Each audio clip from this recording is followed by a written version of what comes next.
Hi, everybody. This is Dan Sullivan, and this is the next episode of the Free Zone Frontier. And I'm here with Steve Krein, fresh looking.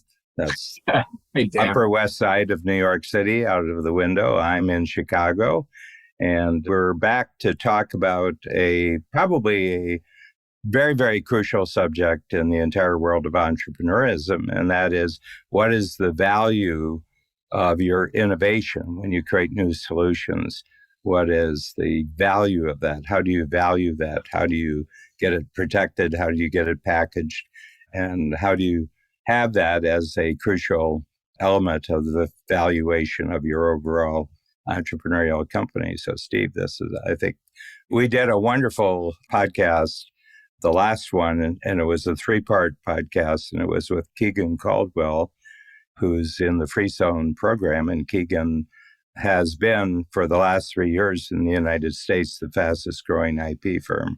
It was eye-opening for me, Steve, and I know that the questions you asked sort of indicated that new ground was being created.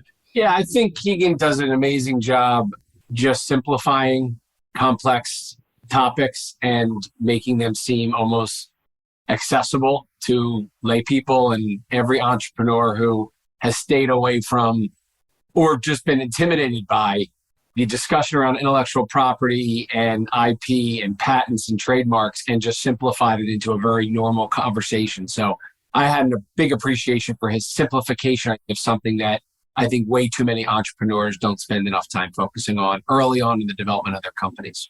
Yeah. And so one of the things I took from the podcast that we had with Keegan, he says, what I'd really like to do is, along the way, is create a coaching program so that I can actually educate entrepreneurs, whether or not they use my services or not. He said, I think it's just really valuable. But if it really worked out well in the education process, then we would form a business relationship and we would do the IP protection for them. And he said also it would speed up members of his team because he's growing fast and he's bringing on new people. It would educate all of my new team members on exactly what we're up to as a firm, because we're not a usual firm, that we're doing something really different in the marketplace. We're growing really quickly and we have a different approach. And he said, so the coaching program would serve a double purpose. I mean, those were magic words. You say the word coaching and then you've got my full attention. I love it. And I think there's not that many lawyers looking to do that, right? And you most think about, how do I get more clients and build more hours and, get more business? But I think once an entrepreneur shifts to wanting to help other people through coaching, that helps, show them a pathway that I think makes them feel a lot more confident about the topic, whatever they're coaching on. Well, you should know that, because part of your training before you developed your entrepreneurial empire was you went through law school. Yes, and quickly deviated away from going into practicing law, given the nature of what, and by the way, interestingly enough, I think Keegan not going to law school, but still taking the patent bar and being able to become a lawyer was a fascinating, I think, something I hadn't realized, reason why he's able to be an entrepreneur practicing law and doing something, I think, with this IP protection process that most lawyers won't or can't do, because he's just looking at the whole problem differently. So, yeah, he's actually looking at the problem as a solution. Yeah. Which I think, it's really, I'm discovering more and more that when most people see the problem is actually the solution. And we've kind of nibbled at that, from the very beginning in Coach with the strategy circle, that all those things which seem to oppose your goals are actually the raw material of achieving your goals. But he's done it in a way that it was amazing, because we just came off 2 workshops in Chicago. One was at the 10 Times program where we had 54. I know the number because the number was important, as it turns out. And then the next day, about 30 of them were in the Free Zone. So they did the Free Zone program yesterday. The topic of our podcast here is a presentation just an outline that I put together because I knew Keegan was going to be there. And it was my response to his desire to have a coaching program. And this is what I do for a living. I turn knowledge that's not real available to other people into a coaching program so that people can kind of grasp the essence of something new and then learn what the mindsets are that you have to have, and then learn the behavior that you need in order to master a new area. So I said, Keegan's going to be in the workshop, so I'm just going to lay out a process, and then I'm going to invite him to the front of the room and just talk him through it. I'll be the guide here.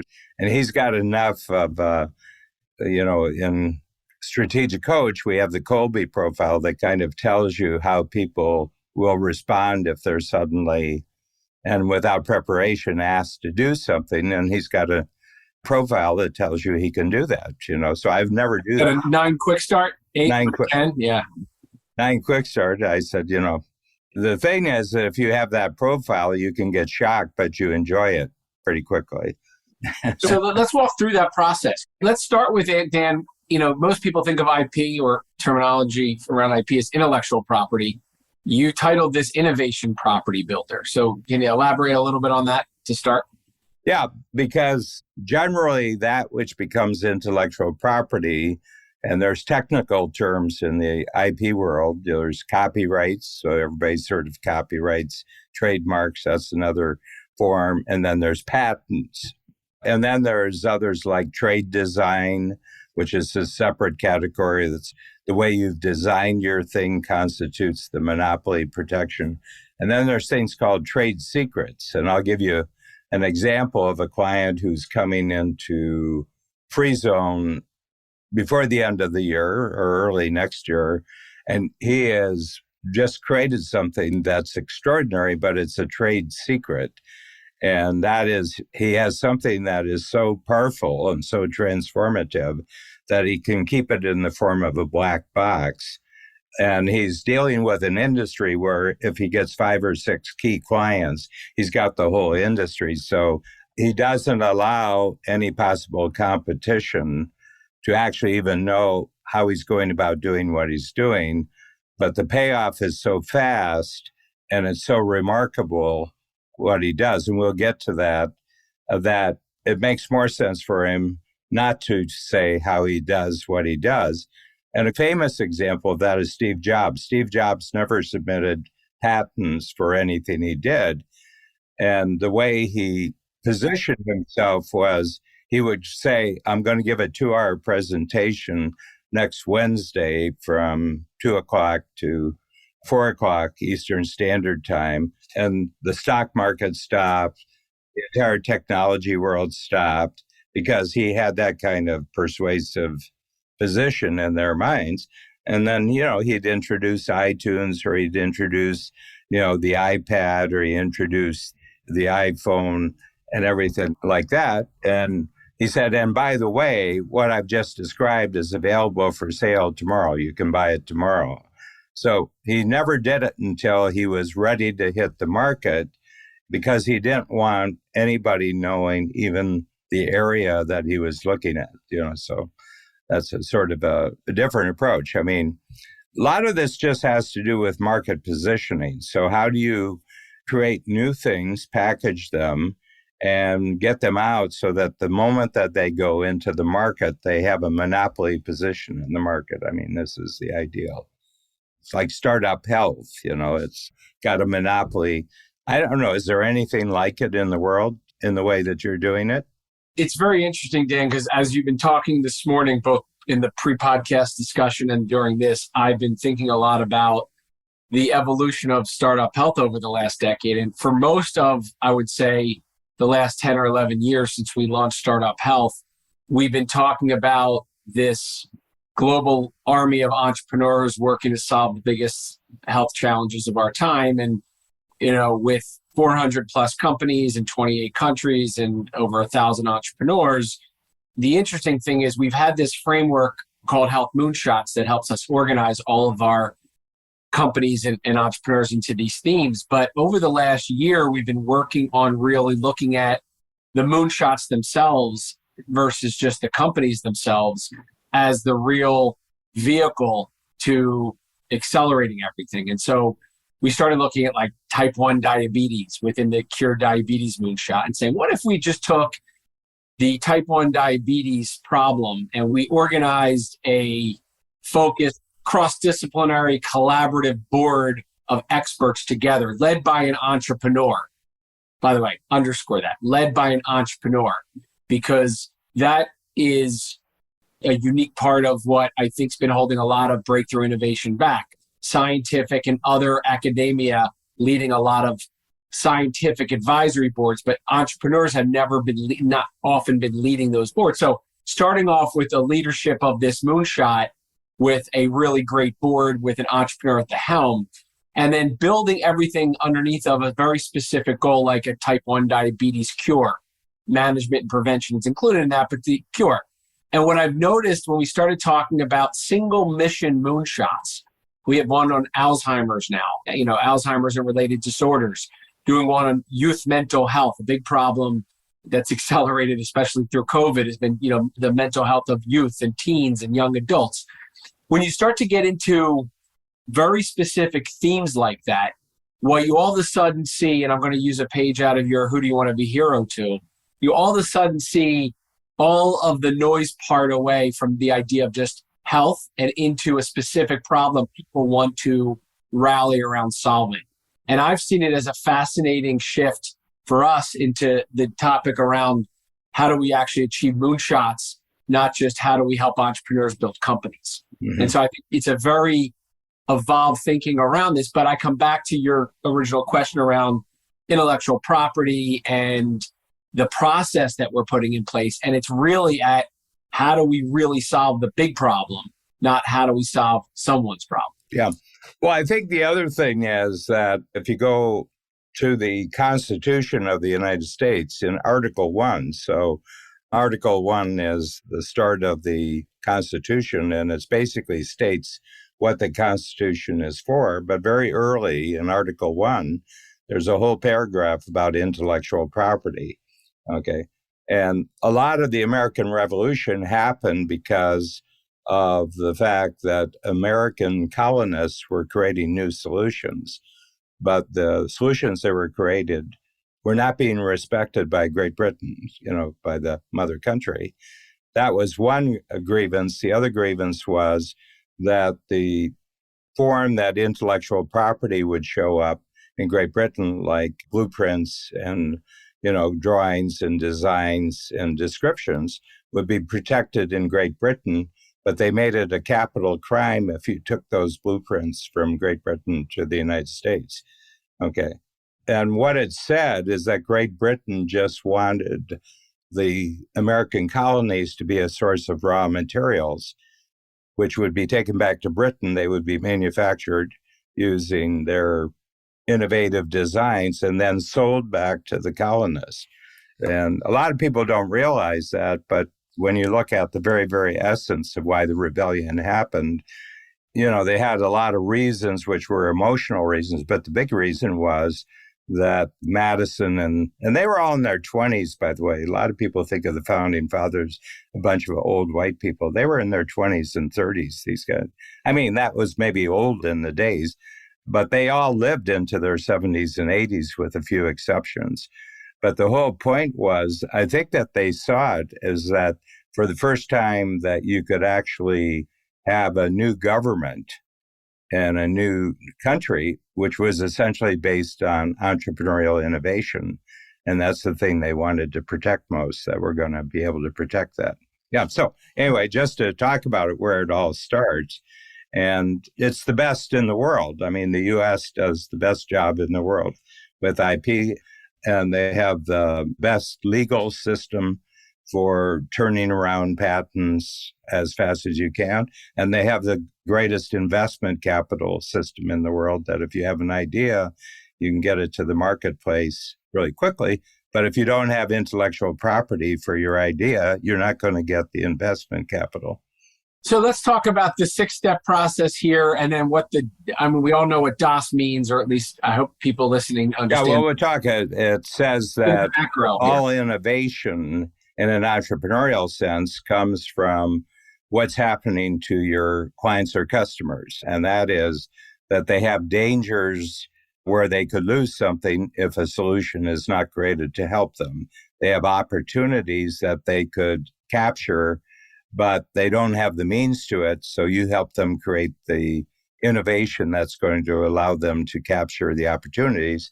And they have strengths that they're not maximizing, and you have innovations as the entrepreneur that you can create solutions that you could help them, help them maximize their strengths. That's where the value creation process, it doesn't start with you having a good idea. It starts with them having a fundamental issue regarding their future growth that they don't have a solution for, and you're helping to create the solution. I mean, easily applied to startup health and the 430 entrepreneurial startup companies, medical companies that you have, around the world, is that you've created a whole set of solutions where if they didn't have those solutions, they could easily, die an early death as a entrepreneurial firm.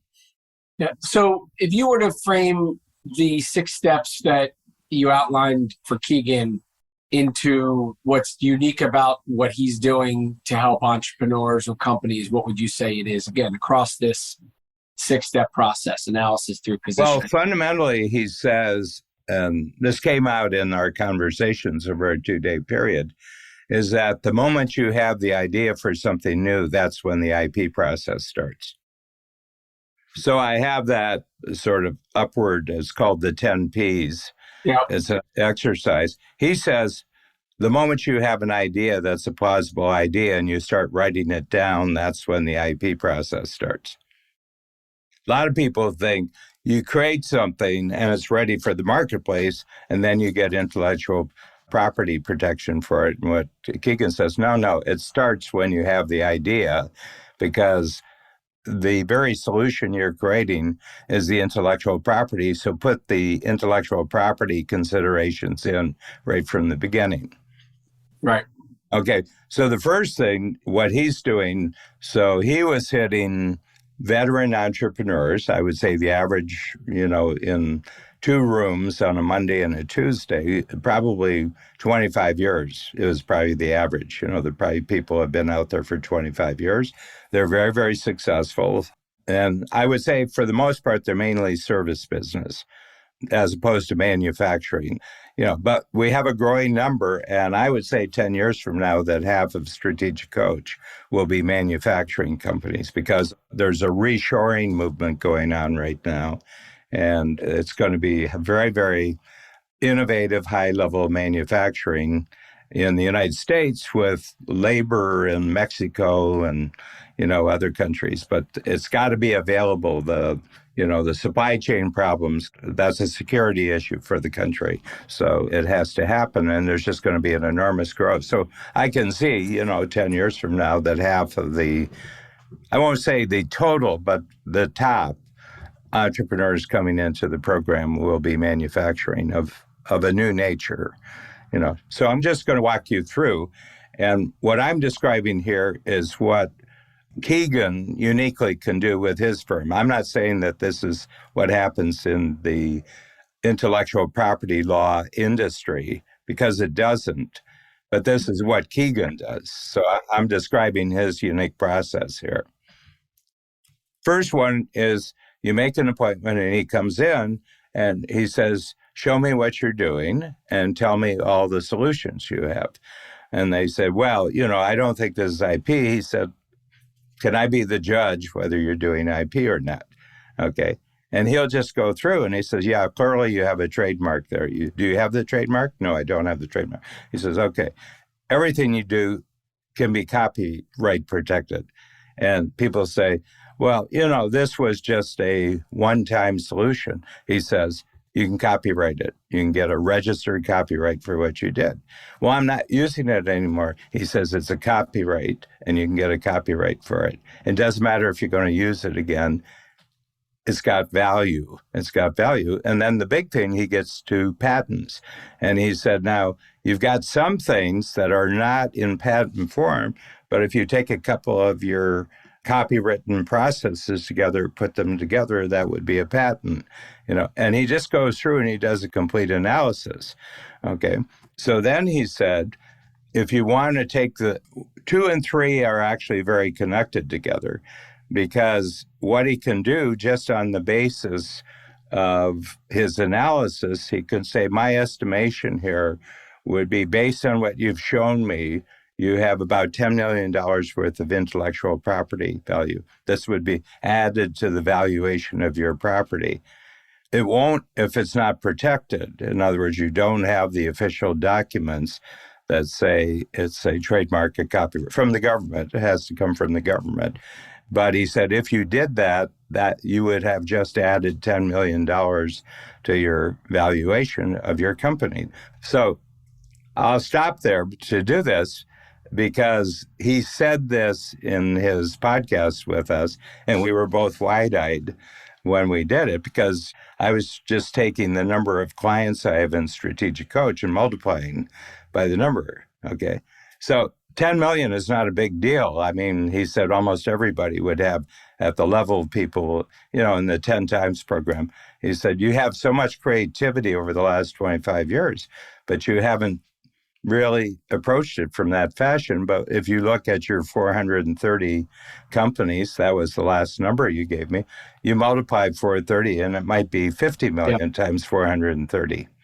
Well, I think there's an underlying step in there that for the entrepreneur is to get a third-party perspective from an expert like Keegan, who is able to at least validate some of the ideas as it relates to packaging the idea. And I think the idea of packaging an idea is something that a lot of entrepreneurs, because they're swimming in them and oftentimes overrun with them, you start to feel like it's a commodity and they don't have value.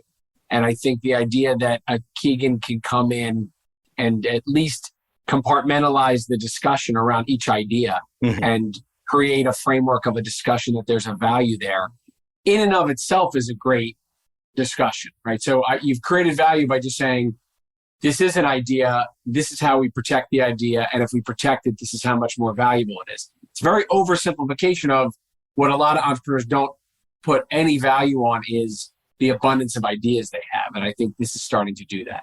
Yeah, and the other thing is that intellectual property is fungible in the sense that a lot of people, think their company is worth something, but it's not well organized backstage. You don't have your processes documented. You've got relatives on the payroll, and you've got different deals with vendors and you've got different deals with clients. And it's a really, really messy affair. And there's a whole expertise in the marketplace that gets you ready to sell your company, and they simplify it down. But IP, if it's protected, is simple to start with. It's a fungible value right off the bat.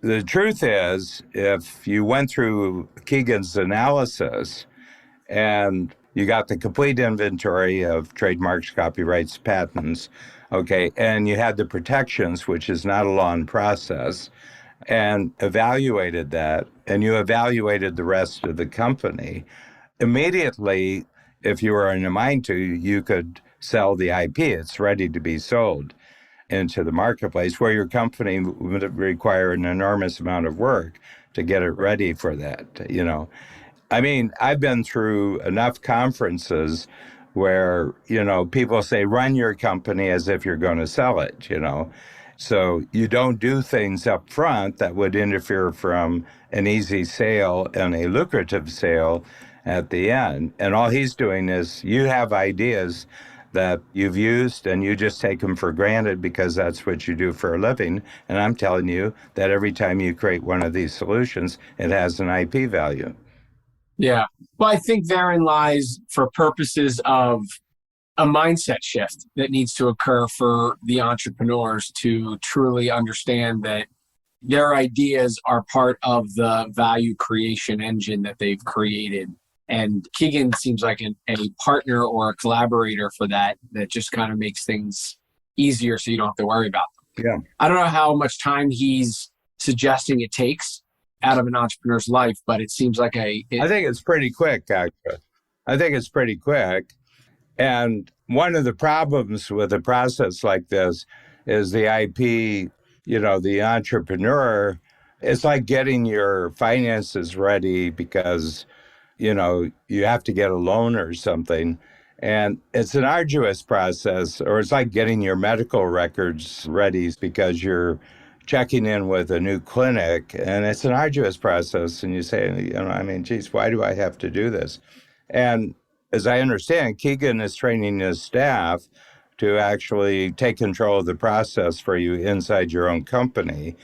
And the moment you realize that any idea that you've created, a solution idea you've created, has value if it's identified and protected as IP, it really is enormous incentive for you to really move quickly and get everything out there. Right. What's he charging for his process? I think it varies because of the size of the body of knowledge that he's using, but he's got sort of fixed prices for patent. Like patent is the most expensive process. And I'm not talking about the analysis here because, I think that's situation by situation.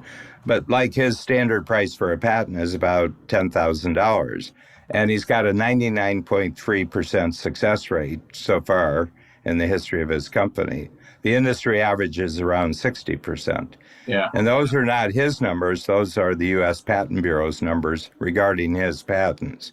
What's been your biggest shift from your John Farrell conversations and using him to protect all your trademarks and things like that, and the conversation that you're having with Keegan around the patent stuff? How has your mind shifted over the past couple of months and couple of iterations of this for yourself for Strategic Coach? Well, I think the first thing, that kind of woke me up was that for the first time in 33 years of the company, or at that time, 31 years, we had to launch a major litigation against violation of our intellectual property.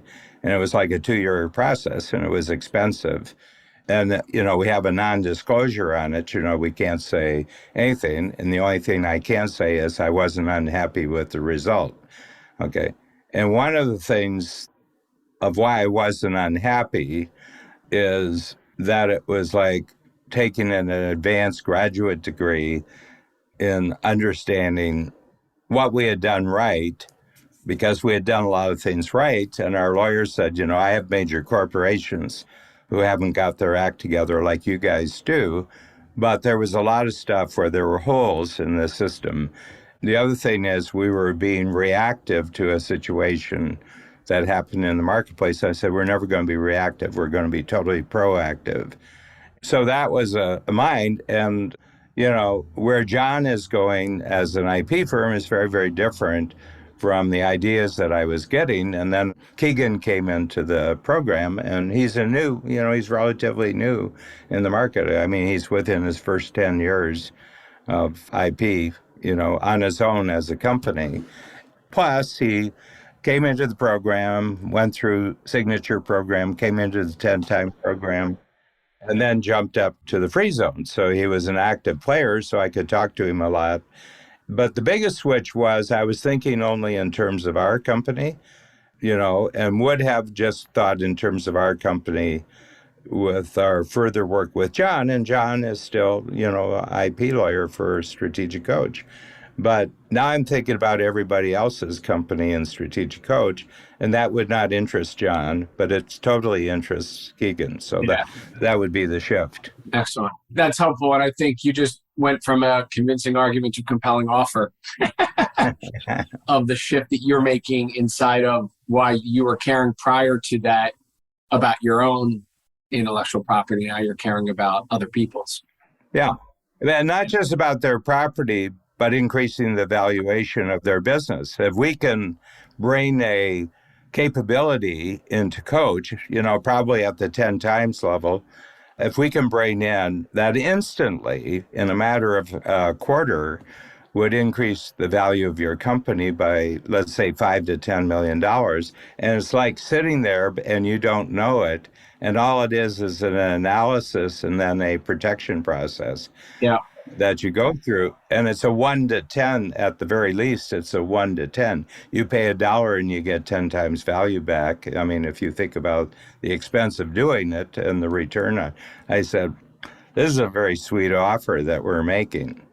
What's the shift in the 4, 5, and 6 steps where it's company funding and positioning? I understand the analysis, protection, and valuation. What happens at company funding and positioning? Well, once you get to 1, 2, and 3, you create a second company, and the second company is the IP company, and you move all your IP into a separate company from the operating company.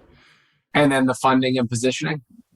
Once you're at that stage, and here I'll use some bigger numbers, but he just gave an example of a client where he had done 1 through 4, and it was determined that the value of intellectual property, and that's intellectual property that's out there, intellectual property that's in the process of being created, and intellectual property that's just being started.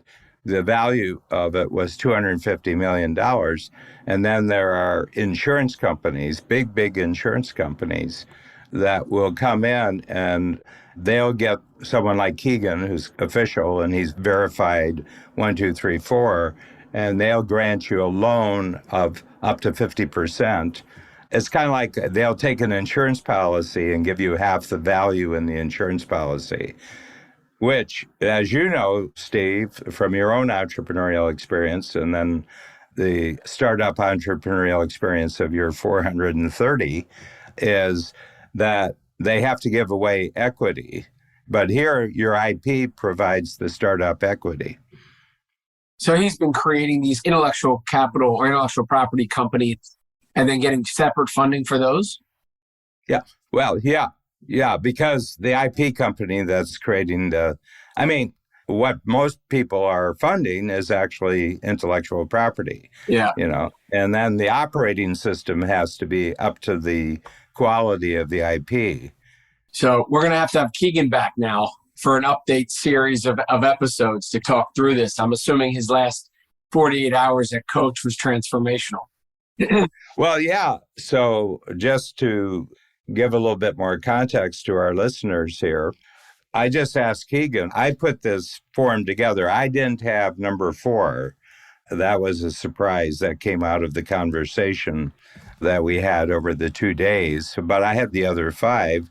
And then I just had Keegan use that as a way of explaining to people what IP is in general, but especially his unique take and compelling offer. So it put him in the spotlight and he responded. He responded very, very quickly. So I said to him, I talked to him at a break and then we spun this question. I said, Keegan, you're looking at a room of 54 entrepreneurs, and without knowing anything about what's going on inside any of them, but just from your experience of dealing with entrepreneurs so far, where you go in and they have a lot of IP but don't know it, what kind of valuation would you put on this room of undiscovered IP? And he says, how many? I said, 54. And he says, probably about $1 billion of IP value that's not being realized.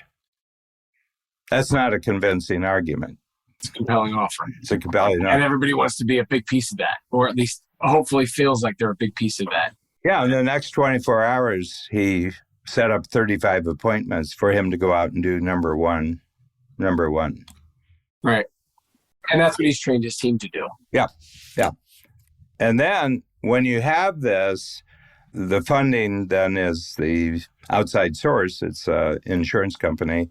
And then number 6 is the IP positioning, that this is building tremendous confidence in your company, that your most powerful marketing tool is the monopoly power that you're gaining from your, the valuation of your IP.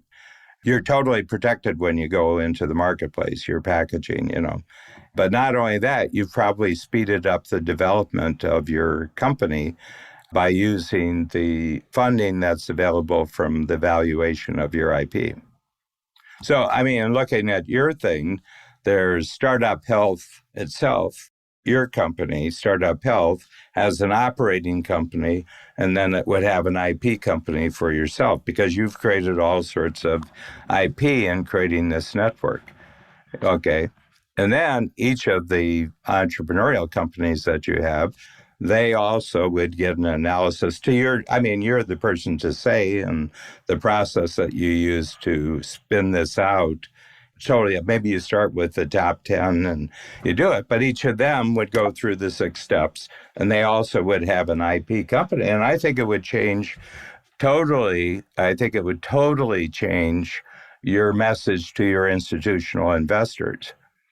We have a call scheduled with Keegan in a couple of weeks. Yeah. To actually explore this. I brought that up on the last podcast we did about scheduling time, and we actually had one and it got moved back. But I do think, look, to summarize, I think this now fourth in a series of conversations of episodes about intellectual property is, in order to be in the free zone framework and mindset for building companies, in order to truly make sure that you're not just running so fast that you're not taking care of packaging up, protecting, and valuing. And even now, what I hear you describing is perhaps being creatively funding your company. You're leaving a lot on the table without stopping and making sure that that's taken care of. And I think not as an administrative back end, which is the way I think a lot of entrepreneurs think of it, but as a value creating front end. Yeah.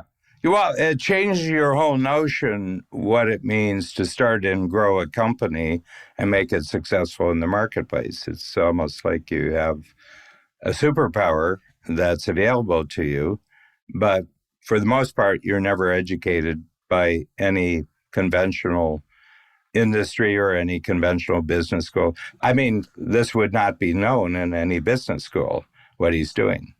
Yeah. So Dan, if to sum up your feeling coming out of being able to, as you said, re-listen to the previous episodes, came up with this process and framework, delivered it back to Keegan, spent a couple of days talking about it with him and the community. What's your biggest takeaway of the arc of learning from the first conversation to today? And what are you taking away from the overarching new capability that you now have access to? Yeah, well, first of all, as part of the collaboration with Keegan and his team, we would just have him come in and do it to us.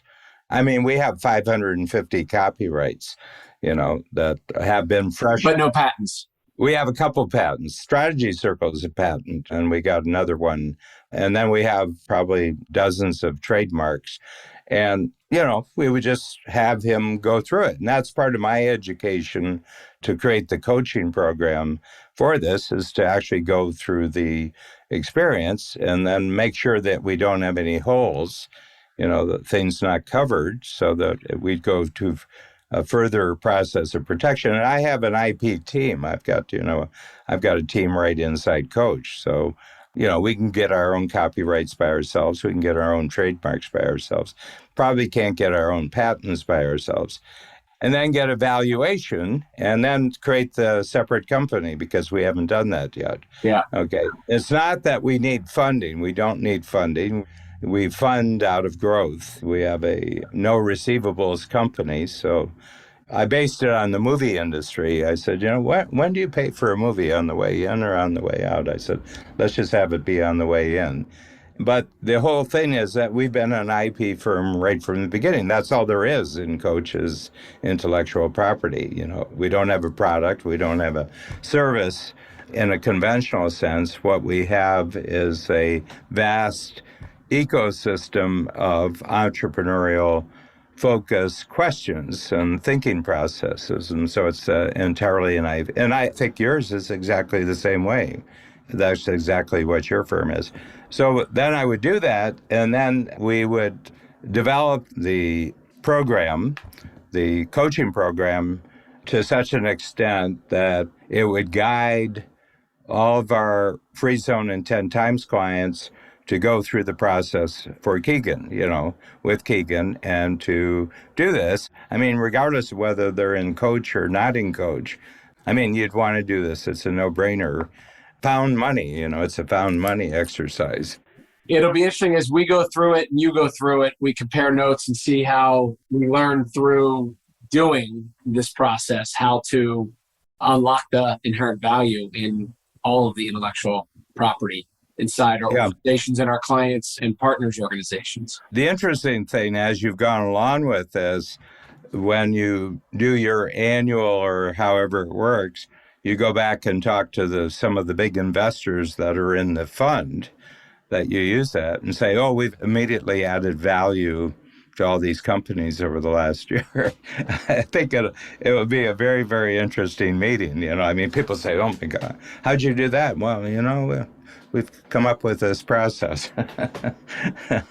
Love it. Yeah. Let me ask you a question. Yeah. I'm making this up on the go, and that's how things get done. But from what you had gathered after our day with Keegan on the podcast, what's this added to your understanding? I think the second part of it, not the first part of it, was the most directly value creating. In other words, the idea of having IP, protecting IP, and valuing IP is great exercise, but moving into monetization of, or being able to turn it into capital or funding, or just measuring, I would say, that is the big takeaway. So I do think you having written all 6 of these steps to the process down, and in particular step number 5, interestingly enough, I would think it would be 5 and 6 would be flipped, because I would think it would be create a company, position it, and then you get funding. But I think it's an interesting thing to have funding in there, which then positions it. I think the idea of being able to measure the impact of intellectual property protection is a compelling offer versus a convincing argument. So I think that in and of itself was, now that I'm actually saying it out loud, the big takeaway. It's now a compelling offer versus a convincing argument to care about and start with getting your intellectual property evaluated. Mm-hmm. Yeah. And I think the other thing is... We just found the topic for the next episode. Yeah. And I think the other aspect of it is that it puts the emphasis in your company on constant, never-ending innovation. Because every time you do one, it's got a value. Yeah. Interestingly enough, I think everybody's used to innovating. The question is not valuing the innovation. So I think there is an element there of, would you call this innovation property builder? And I think it's putting a different descriptor in front of just what people think of as intellectual property, which, by the way, a lot of people just think about it like, I got to do accounting and legal work, right? That's kind of the typical attitude towards a lot of this by most entrepreneurs. Mm-hmm. So, excellent. Great episode, Dan. Appreciate us having another episode in the books. And more importantly, I want to dig into on the next episode, compelling offers versus convincing arguments, which I know was a topic yesterday in the workshop. But as we tease this out a little bit, I think there's an element of that which plays into a good conversation and helping dig into the different perspectives you gained in having that discussion with the group of 30 plus free zoners yesterday. Yep. And I've got a thinking tool that we can use as the basis for this. Perfect. All right. See you on the next episode, Dan. All right. Thank you, Steve.